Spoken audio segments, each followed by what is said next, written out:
Okay, welcome everybody to session 3 of Agent Launch Lab. We are going to dive right into it, and I'm so excited. So let me go ahead and share my screen.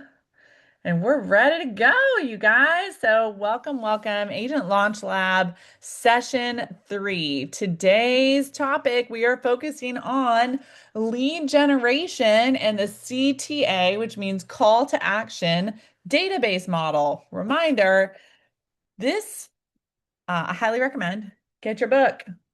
Make sure you can see it right there. Get your book, Rookie Real Estate Agent, How to Launch a Limitless Career That Lasts. We're focusing on chapters 5 through 7 today, and it's going to be good. This is the fun stuff because this is really where we start to get into like, okay, we've got the concept, we've gone through your goals from last time. Now we're going to talk about how to actually grow your business and find your clients. This is the big idea of today. To have a business, you must have people who hire you, right? You got to have clients. That's probably every new agent's biggest fear, quite honestly. And for real estate agents, finding clients, and it really is a habit. It's a habit, and the amount of clients that you find is going to be directly based on how consistent you are with that habit and how much you decide to build your skill. It's a skill, not a talent, of lead generation. For long-term results, the leads that an agent generates should be added to a database that's well tended and used because you're going to meet people today that are going to be ready to buy or sell a year from now. And if you don't have things in place to keep them in your world and keep you top of mind with them when they get ready to buy or sell a year from now, there's all sorts of other agents that are also competing for that business. So your chances of them using you goes way down. So the goal today is for you to understand your lead generation tactics, reach out to your sphere of influence, and begin purposefully building your database so that you can have predictable income. And I think this is really important to note too. I was talking with a newer agent earlier today, and we were talking about this because this was a fear of hers was, oh my gosh, like, am I going to actually be able to have consistent income so I can leave my job? And what I was talking about with her is that absolutely yes. The thing about creating consistency in real estate is that what you put in today is what shows up 90 days from now. And really, all you need to be doing every day is generating leads to find appointments. And the reason why so many agents don't have consistency in their finances is because they do not lead generate consistently. And it's so, so, so important. All right. So, let's dig into the stuff, shall we? We're going to start with lead generating and cultivating your database. Oopsies, let me get to where I need to be here, y'all. Hold on. Okay, cool. Okay, now, just as a recap, if you're just catching up or you haven't fully gotten to watch the last two sessions, session 1 was all about mindset. Session 2 was all about numbers. Session 3 is how you actually hit the numbers. So you now know your number of appointments. Today, we're going to talk about how you get these said appointments. Agents who consistently lead generate, like I just mentioned, will have a stable, growing business. And isn't that what we want for you? So our goal, like I said, is to cultivate your database. So we call this the CTA model. CTA, I know it's a call to action, but it also stands for something else. The CTA model, whoopsies, stands for cultivation, tending, and automation. Essentially, that means cultivating means generating new leads. Tending means, okay, I found the leads. Now I'm going to nurture those relationships, build those relationships, keep the stored information accurate and up to date, keep them in my world. And automation is being consistent with outreach and tracking results, often with leverage.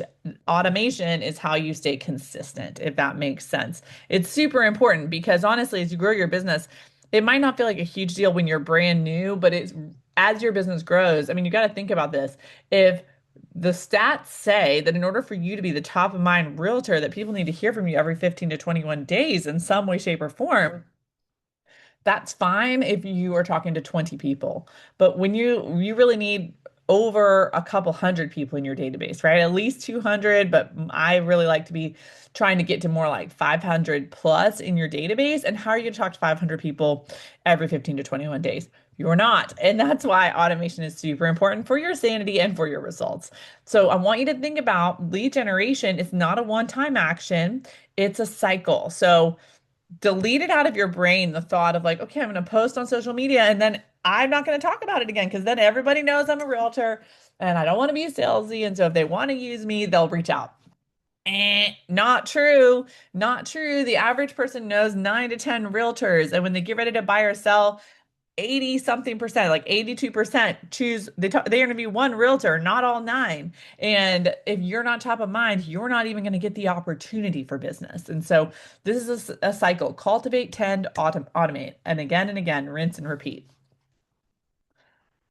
So, agents who consistently lead generate will have a stable, growing business no matter the market. And that's the beauty of it is instead of being like, oh my gosh, I've got 3 closings and now I've got nothing for 6 months, you can have more consistency and predictability in your business. This is the rookie lead generation model. And quite frankly, it's the model for most agents, even when they're building a lot of success. You're going to prospect, which means find people. You're going to market, which means stay top of mind. Then those leads are going to go into your database and will equal appointments. Why do people not do this? Well, quite honestly, I really think that what happens to a lot of agents is they will lead generate, lead generate, lead generate, find appointments, right? Find clients, and then all of a sudden they get 3 under contract, and then they're like, I'm so busy, and they stop lead generating and just focus on their 3 under contract. Then 30, 45, 60 days later, those 3 under contract close. That agent puts their head up and goes, oh no, I don't have anybody else. I gotta start lead generating again. Hence the real estate roller coaster. And the way you get off that roller coaster is you never stop lead generating, even with business happening. So the first thing I want you to be thinking about with this is you want to have an understanding. Remember back here it said prospecting, marketing. Well, there's a difference. And this is really important because so many times I ask new agents, well, what do you want to do to attract business? And 90% of what they say is in the marketing category, which marketing is important, but it's not going to bring you intentional business. So think about it like this. Prospecting is active and direct, meaning you go get the business. Marketing is passive and indirect, which means it comes to you.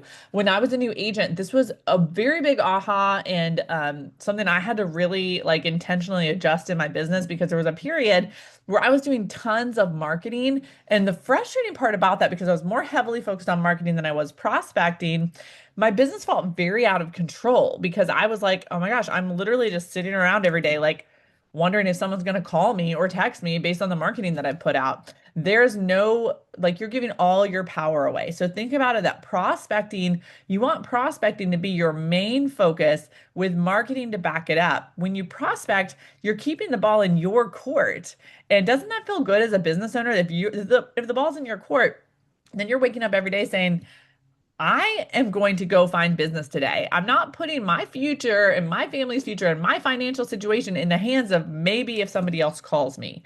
Right now, you need both, but it's very important to have that understanding. So, like I kind of just alluded to, if you're new and you're only relying on marketing, which is very easy to do, you will struggle. What is marketing? Social media posts, YouTube videos, mailers that you're sending out to people, flyers that you're putting out in a neighborhood, anything where you're putting information out and then just waiting for people to respond to you is marketing. What is prospecting? Sending somebody a direct message, calling somebody directly, text messaging somebody directly, asking someone to meet you for coffee, knocking on someone's door, sending someone a direct message on social media. Those are prospecting. You are actively going to find the business. Doing an open house and then following up with those leads, that is prospecting, right? Promoting the open house is marketing. Social media videos about the open house is prospecting, right? You might get 7,000 views, but did anybody call you for an appointment? You need both, but it's super important to be thinking about that. So, with that being said, let's talk about what some of these activities can be. Um, so these are examples of prospect. Well, I kind of just told you some of these, right?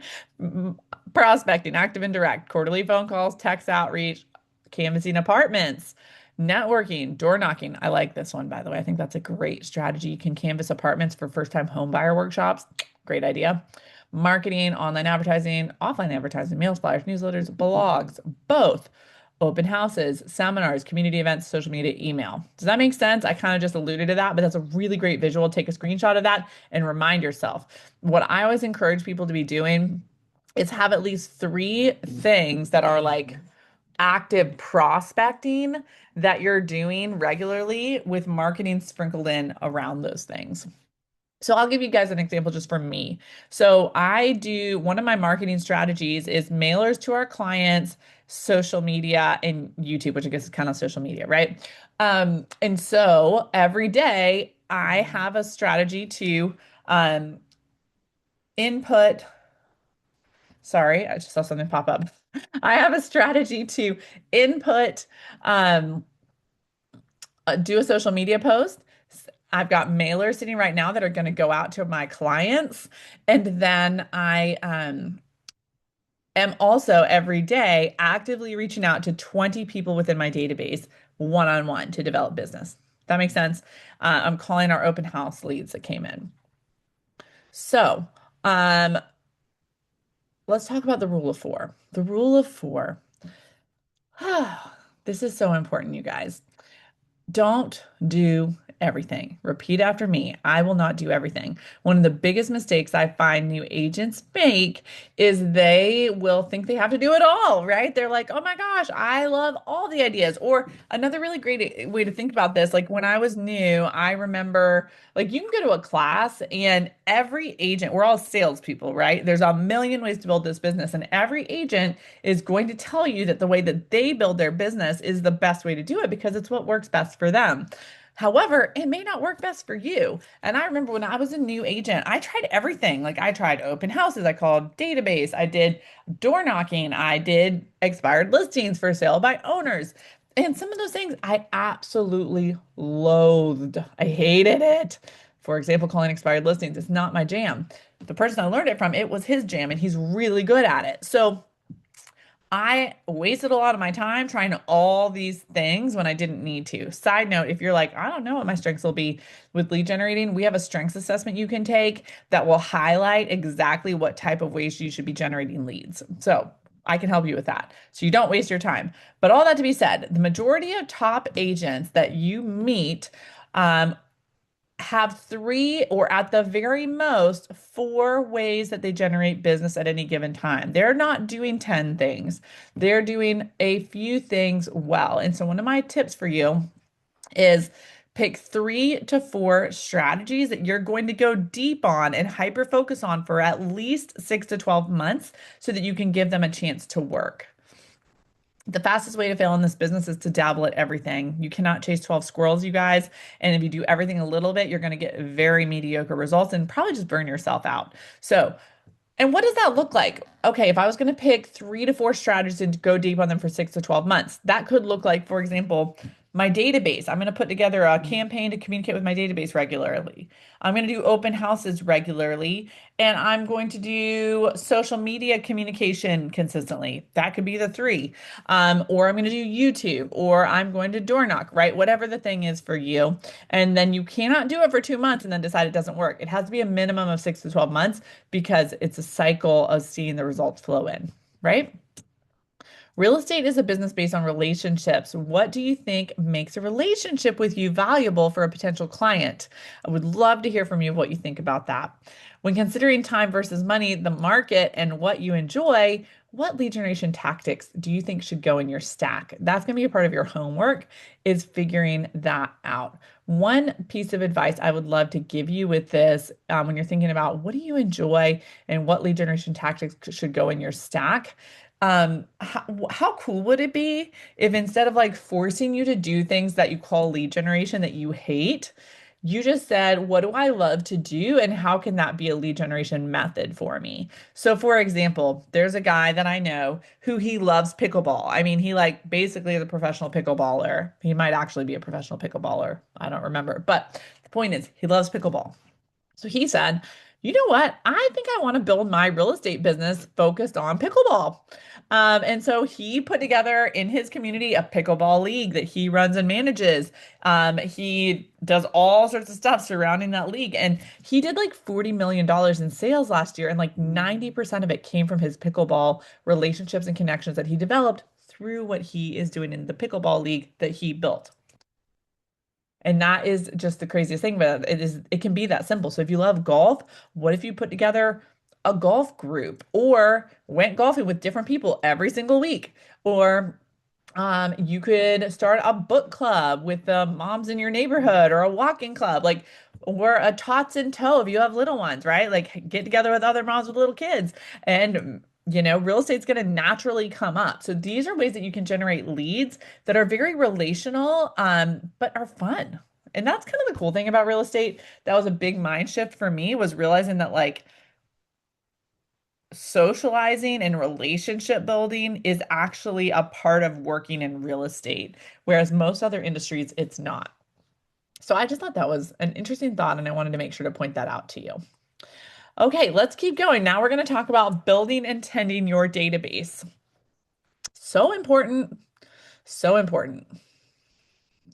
Your database is your business, you guys. What I want you to think about with this is that um, you like your database is so okay. When we say database, what does that mean? People are like, what's a database? If you have a phone with contacts in it, technically, like that is your database. It's just not a very organized one. So a database is really just a place where you house people's contact information and track the communication that you're doing with them. Okay. So that's what I want you to think about is, it having an organized and managed database allows you to reach out to the right people at the right time with intention. And it's really powerful because when you build and tend a database well, people are going to think that you are just amazing. They're going to be like, "Oh, how does she always remember like my kids' birthdays or what we've got going on in our life? Or how did he remember that we're really big, you know, Carolina Panthers fans or that we'd love to go to every soccer game or whatever it is. It's because you're tracking these things in your database and it's like your other brain. So that's what we're going to focus on is how to use your database strategically. Think about this. People move on average every 10 years. It used to be 7, it's now closer to 10 years. And of course, life events accelerate their decisions. And unexpected life events will really accelerate decisions. And so it's really important. Think about this. Look at this little chart right here, right? This is people's lives, right? When people move is the check marks. When people move for unexpected life events is the stars, right? So you've got it every 10 years. They moved, then they're living their life. Oh, they had an unexpected life event. Oh, and another one. Now they're going to move, right? Okay. So people are going through cycles all the time in their life. What you want to think about, this is why database and consistent communication is really important, is because you must show up in the valleys right here, like when someone's not looking to move, add value, build relationships, stay top of mind in order to win in the peaks, right? When someone's ready to buy or sell, that's typically not when they're like choosing a realtor. Sometimes it is, but a lot of times, the person that's been building that relationship here and all in their life here and nurturing them over those 10 years is the person that they think of here, as long as that person is staying in touch. If you only show up when someone is ready, you are too late. And so that is why a database, well managed and tended, is so super important. So, of course, in order to build and tend a database, first you need to choose your container. Get a CRM. CRM stands for Customer Relationship Management System. It's up to you, whatever one you want. Of course, at Keller Williams, we have Command. It's paid for and provided by Keller Williams. They don't own your data, but it is all built and beautiful. So that's what my husband and I use because why would I pay for one if it's already provided for me, right? But you don't have to. There's a million CRMs out there, so you can choose what you will. I mean, some people, their CRM is an Excel spreadsheet. I don't exactly recommend that, but. find a container. How are you going to house your data and your database and your contacts for people in an organized manner? And how are you going to communicate with them? That, by the way, is one reason I love Command as our CRM because we can build automation into it. So our emails are automatically happening in there. We can tag, like I can tag my husband or he can tag me since we're on it. We work together as a team. We can track our opportunities and our pipeline in there and project a lot of things. So I love that about Command. But either way, choose a CRM. Then you're going to fill it over time. At first, you might get real basic essential contact info. Now in Command, it's very simple. I can only speak to what I use, but literally you can take your phone and just automatically sync it with your Command account, and it'll put all of your contact info for people that you know in there just automatically. And then once you do that, as you're working through it, you'll organize it. Okay. So in an ideal situation, the contact info you want to have for every single person is name, cell phone, email, address, and any notes. Now, sometimes when you're first starting, you're just going to have name and phone number, or name and address, or name and email, or just name, depending, right? But that's not ideal because it's going to be hard to communicate over time if you don't have complete contact info. So that's something that is a great touch point to reach out to people. Hey, I don't have your address. I'd love to send resources to people in my life. Can I get your address? Things like that, right?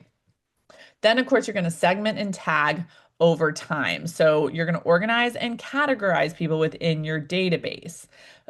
What does that mean? So, for example, you might organize and tag people as like your neighborhood name or a town that they live in, or like I was saying earlier, like maybe they're a dog lover. You can tag them as a dog lover. You can tag them as a Carolina Panthers fan. Like whatever unique things you want to do, it's a really unique way to organize and be able to quickly pull up information when you're like, as an example, if you love golf and you want to create lead generation through golfing, it might benefit you to tag people that also like golfing. And then when you go to lead generate, you just hit the golf tag and all those names appear and you can talk directly to those people that care about that versus the ones that are like, I literally never golf in my life. This person doesn't care to know about me. That makes sense. So that is what these are great examples of tags that you can use. Screenshot this. Met, haven't met. This means like met with in person, right? Because if you know them in some sort of way, you probably met them, right, at some time, unless you're putting random leads in your database, and that's a whole other thing. But if you haven't met with them in person, you might put haven't met. Referral, SOI, sphere of influence, renter, past client, do not call, always helpful, incomplete, homeowner, and the year they bought, qualified. Um, I would love to challenge you to start brainstorming your list. So, uh, who do you know? Who do you know? And if you don't know, go to your Facebook list or go to your phone. But here's some really good brainstorm categories to be thinking about: friends, family, past coworkers, parents at school, like of other kids or things like that, church, the gym. What are some other ones? You might also think about well, really anybody, right? Your neighbors, right? I promise you, you already know more people than you think. So you've just got to stretch yourself. It doesn't mean are all these people my best friend. It just means, do I know them? If I talk to them, they would know me, right? And so, like I said, this part here, the tagging part, is honestly where most agents get lazy, and I want to really challenge you not to get lazy on this. So, obviously, not everybody is the same, which is how it helps you work strategically. If you treat everyone the same, your results will be average, and that's the goal here is to help you not be average. So, that's why we're doing this. Okay. Um, are there any other tags that you would like to add? Jot it down. Let me know. Research shows that voice calls are more effective than text messages. Interesting, right? So I think that's a great point to add in just to be thinking about. Doesn't mean the text messages don't work. They do. I also send people voice memos. Sometimes I might send them a video text and phone calls. So kind of sprinkle it in. But that voice to voice makes a huge difference. Sometimes, and by the way, sometimes if you're like, oh my gosh, I haven't talked to that person in like 7 years, I don't want to just randomly call them. You could always start out sending them a text message or a voice memo and just calling that out and saying, hey, oh my gosh, I know this is random. I haven't talked to you in forever. It's been so long. I've missed staying in touch. Exciting news. I am launching a real estate business and I would love to catch up and hear how you've been. How is life in business? and or how is life and whatever they have going on. How's the family, right? And then they respond, they don't respond, whatever. So then 2 months later, when you call, it's a little less weird. They've already gotten a message from you, so it's not so cold. So that's an easy way that you can kind of start that process too, if you're kind of thinking through that. Okay, so now we're going to focus on automating and working your database. It's time to put your lead generating tactics to work with your database. What I want you to think about here, we're going to talk about automation and systems. Oh my gosh, like I cannot tell you, I love this topic because I always say for anybody, like you are busy, you want to scale, you want to grow, whether you have a full-time job alongside real estate or you don't, or you have whatever you have going on, we're all busy, right? Like you got family, you've got outside obligations, things happening. The more that you automate, the faster it will be for you to scale. And in the world we have now of AI and everything else, there's so much opportunity for this. You just have to be intentional. So remember, the beauty of automation is that it helps you build consistency because we are human beings. And if you don't have automation, it's like going to the gym. Well, maybe I shouldn't say going to the gym because we can't really automate going to the gym. But, you know, it's like anything in our life that if you don't have some guardrails around it, we won't do it consistently. So maybe that is like going to the gym, right? You can say, I want to go to the gym every day, but if you don't put some guardrails around it, like maybe I have a workout buddy that I'm going to go to the gym with, and I promised that I'd meet them at this time or they're coming to my house to pick me up, you're much more likely to go to the gym. Well, same thing with automation. If you say, I'm going to set up this automation that's automatically going to communicate with people in my life, then it takes you and like your imperfect lack of consistency out of it. So people are hearing from you in the times that you might forget. So what we're going to do is focus on building something called a touch plan.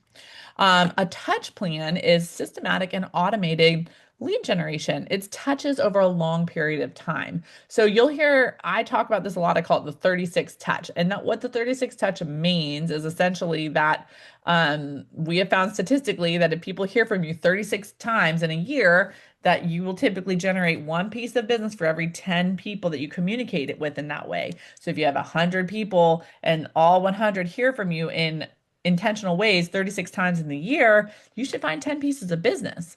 And that's amazing, amazing, amazing. And so that's what we want to do when we talk about automation. And then the other thing we're going to talk about here is campaigns, which basically means strategic plans of action based on a single event or goal, meaning you're going to have a touch plan and then you might be like, okay, I've got this event. I'm going to have this campaign of communication leading up to the event, just for an example, right?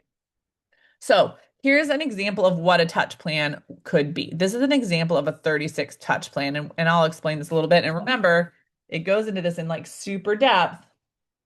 And see, I don't know, there it goes. It goes into this in super depth in the book. So get the book if you haven't already. So your touch plan is going to be made up of quarterly phone calls, notes and cards, events, and a monthly email. Okay. So quarterly phone calls, that means every person in your database is going to hear from you 4 times a year, one time for each quarter, right? So there's 4 touches, 1, 2, 3, 4. Um, then personal cards and notes. Every quarter, you're going to send each person in your database some sort of personal handwritten card or note. That can be very easy, by the way, because one can be a birthday card. Bam, done. If they're a homeowner, you can also send them a home anniversary card in the mail. Two, done. The other ones can be really basic. Like, for example, this is one thing I did a lot when I was first building my business is I would just say, like, if I had this quarterly phone call and had a conversation with someone, then I would just follow up immediately and like send them a card. And it would very simple. Hey Karen, it was so awesome to chat with you yesterday. It was so great to get to catch up on everything you're doing with your local swim team. And I can't believe Mary is, 10 now. Great chatting with you. Hey, reach out anytime. And by the way, here's a business card. I'm never too busy for any referrals you might have. Simple, right? So I'm just adding extra care, and personal cards and notes are super powerful because guess what people get in the mail all the time? Bills and junk. Guess what they never get? Not bills and not junk, an actual note. So that's why it's really popular or really productive, I should say. It's how you feel stay top of mind and not awkward is by doing this consistently. Now, events or giveaways 4x4. If you're like, what the heck does 4x4 mean? Okay, so here is the part of the strategy that we're going to talk about here. Um, Events are so basically once a quarter, so 4 times a year, you're going to have an event or a giveaway for your client base, for your database, okay? It doesn't have to be complicated. It could be as simple as once a quarter, I'm going to have a, moms and mochas meetup and invite everybody to, or I'm going to have host a, end of the school year bash at the playground. Can you tell my mom the things I'm thinking of? Let me think of something else. I'm going to host a round of Top Golf on Me or whatever the thing is, right? Um, so why are there 16 touches around events or giveaways? Did you panic and you're like, oh, I have to hold 16 events? That sounds exhausting. No, you don't. It means you're going to have an event, and around each event, there's going to be 4 points of communication leading up to and after that event, surrounding that event. And so it's going to give you 16 total touches in your plan around four very simple events. And by the way, in chapter 7, it goes into all the different types of events you can do in great detail. Some of my favorites I love to do are webinars, like first time home buyer or luxury or real estate investor webinars. Excuse me. I love to do giveaways are fun, but I don't love them as much as events, quite honestly. Um, I also love to do like meetups. So like when my husband and I were building and we had a smaller budget, we would do so for example, we did an Easter bunny and mimosas event, and all we did was we held it at a local brewery. The investment was we got an Easter bunny costume and our cousin was the Easter bunny. And we did a bring a book for Levine Children's Hospital. So we did like a book drive, and their first drink was on us. So basically, we just coordinated with the brewery and said, "Hey, here's raffle tickets for each person. They're going to get a beer on us. Here's our open tab," and we had this little fun event. Simple, right? It's not complicated. Like, don't overwhelm yourself thinking you have to plan a wedding every quarter. It's not like that. And then a monthly newsletter. Super important. You can send that out an email. Pro tip, I like to send it out an email. And then one thing that we do is we have our top 100, which is our VIPs, the people that we feel like are they're either past clients or the people in our life that are most likely to refer business to us. When you're new, it might be your top 25, top 50, but the goal is to grow it to top 100 VIPs. Those people get a newsletter from us in the mail with an item of value, meaning something helpful or useful in their life, like a small gift.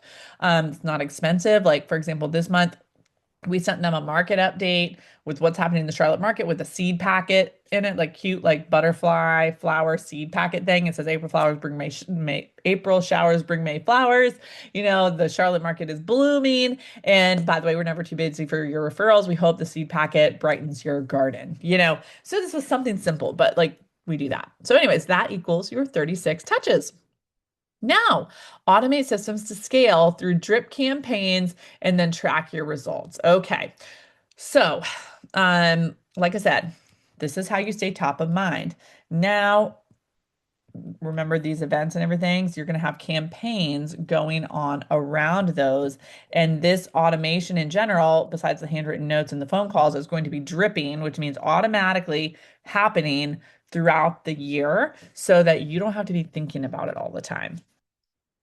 Then, and by the way, those drip campaigns are automatically set up within Command within our CRM. If you don't use that CRM, I'm sure there's probably automation set up within the one that you use, or if you're not sure, ask and find out about that.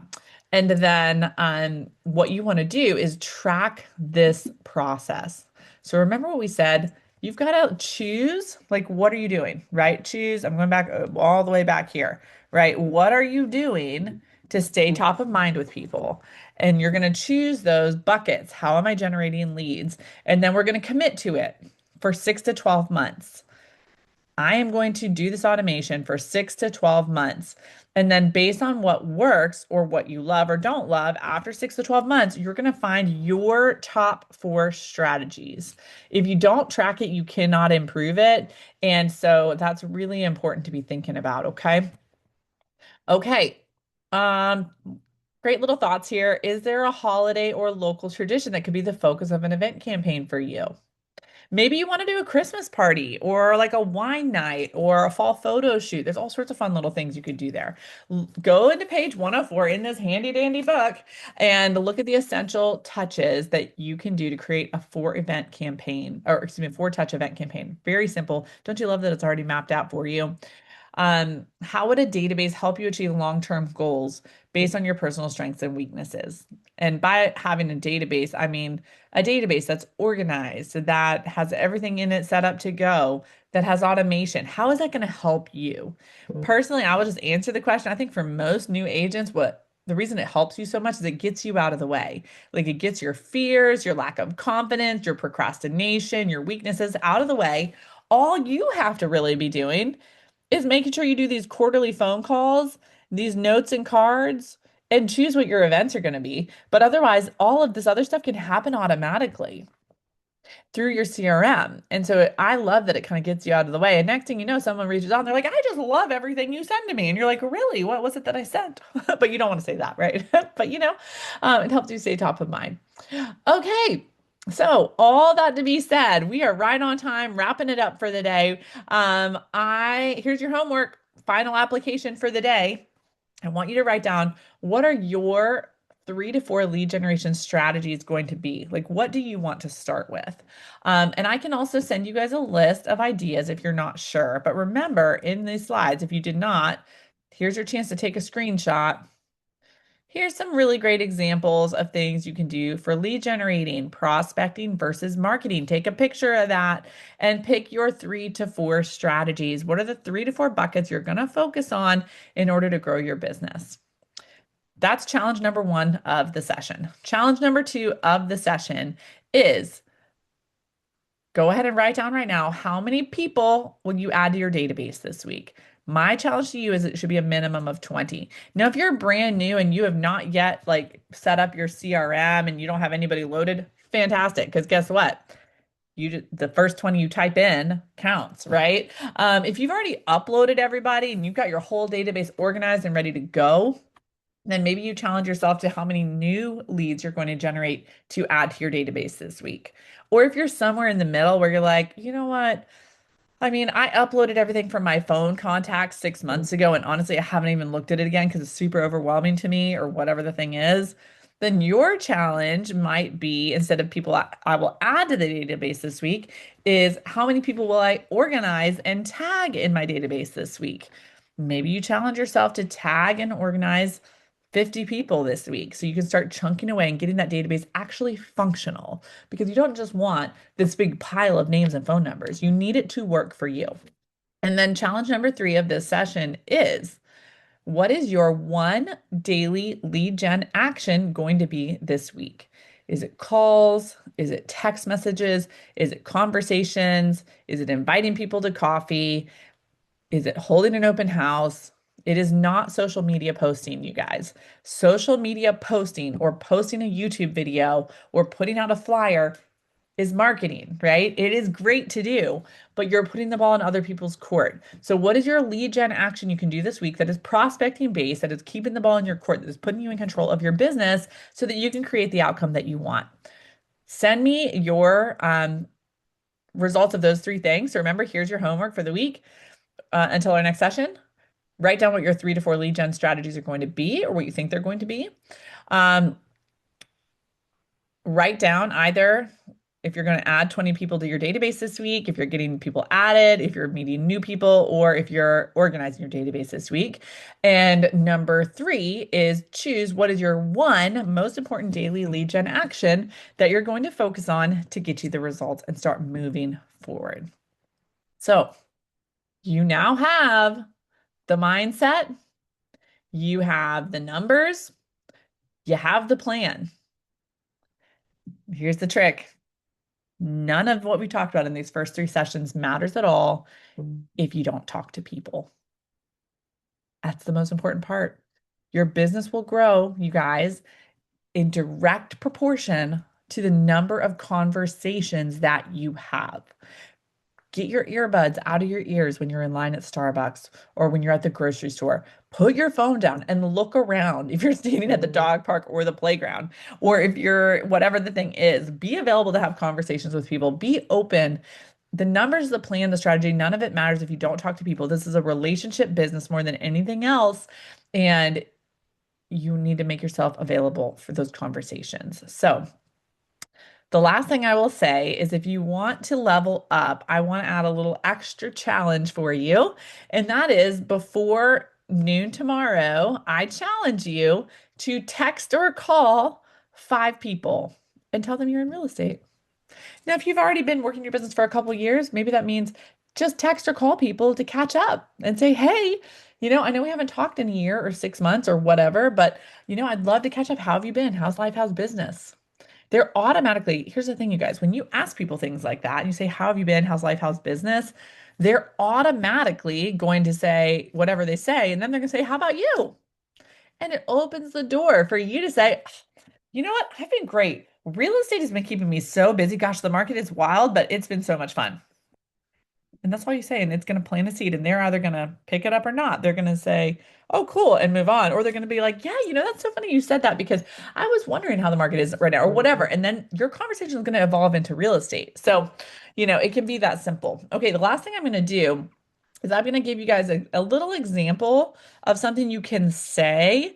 If you're reaching out to people for the first time or if it's been a long time since you've talked to people, I'm going to say this. I'm not going to type it, but just write it down or rewind and, rewind, pause, and here it is. So, easy thing you can say when you're calling or texting people. Hey, April, it's insert your name. It's been forever and I've missed staying in touch with you. I'm back. Excuse me. Let me say this differently. Mine says I'm back, but that's because I am most recently not the CEO of my brokerage anymore and am back to selling real estate with my husband Josh. So by the way, this is the exact text message I'm using for lead generation right now, and it's working. By the way, I got like 8 leads of people that are ready to buy or sell in the last week from sending this to 20 people a day. So, hey April, it's insert your name. I do also add in case you don't have my number saved with a smiley face. So just in case, right? It's been forever and I've missed staying in touch with you. I don't know if you know, but I've recently launched my real estate business. Or you can say what I said, which is I'm back to working with my husband Josh, helping real estate clients and friends buy, sell, and invest. And I'd love to reconnect. How have you been? How is life?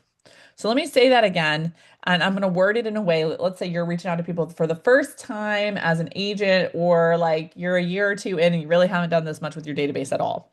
So you could say something like, hi, April, it's Sarah. In case you don't have my number saved, smiley face. It's been forever and I've missed staying in touch with you. I'm not sure if you know, but I am actually in real estate now and helping real estate clients and friends buy, sell, and invest. I'd love to reconnect with you. How have you been? How's life? Smiley face. And that's it. And next thing you know, they say, I'm so good. How have you been? And you can talk about it. I literally have had some people that just respond to that and are like, actually, it's so funny that you said that because I'm looking for something and here's what I'm looking for. You just never know. So, that's just a little example. All right, guys, that is it for today. I hope that was super helpful. Next session, we are going to dig in even more to conversation frameworks and strategy around developing business from people you meet and actually getting into production. So, I'll see you on the next session. I can't wait to hear your feedback. Have a great day. Bye bye.